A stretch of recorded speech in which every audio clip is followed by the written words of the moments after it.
In the name of being nice, our educational system silenced a bunch of smart, fit kids from criticizing the out-of-shape classmates identifying as cats pissing in a litter box in the corner. When we were kids, none of that flew, because if you thought you needed a litter box, you were ridiculed for being strange. But also, less kids were overweight because our parents literally didn't allow us in the house on the weekends. The house where all the bikes were gathered on the front lawn, that's where we were.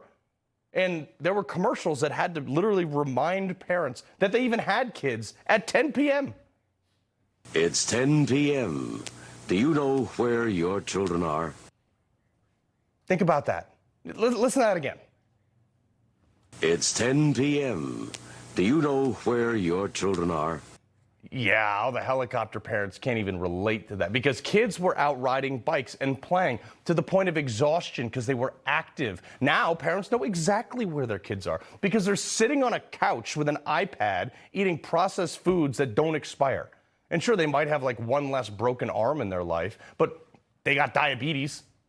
What used to be considered a normal kid behavior is now called ADHD, and children are medicated into compliance to make them sedentary. We're wondering why they're getting fat. Sports were watered down. PE classes started designing their curriculums to the lowest common denominator to make sure that nobody felt left out, and they removed all competition in the name of inclusion.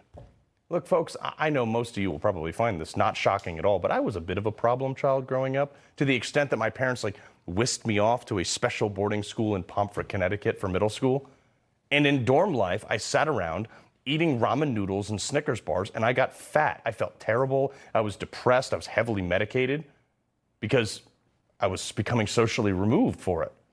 But when I came back and went to a public high school with the rest of the normal kids in the late 90s, I'm aging myself here, there were physical standard tests.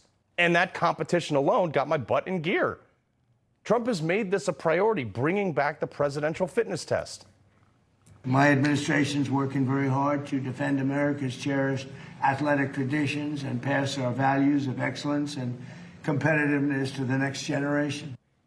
By the way, only non-competitive, out-of-shape people have a problem with this. There are types of people, ironically, who got us into this mess in the first place. These are the same people who've presided over the worst slide in educational values, too. We replaced home ec with drag queen story hour. Kids today will walk into school, hey, can you teach me how to, I don't know, do my taxes, cook, run a load of laundry, and change a tire? And some teacher's like, haha, nope, sure can't, but check out this queer theory and how socialism is good.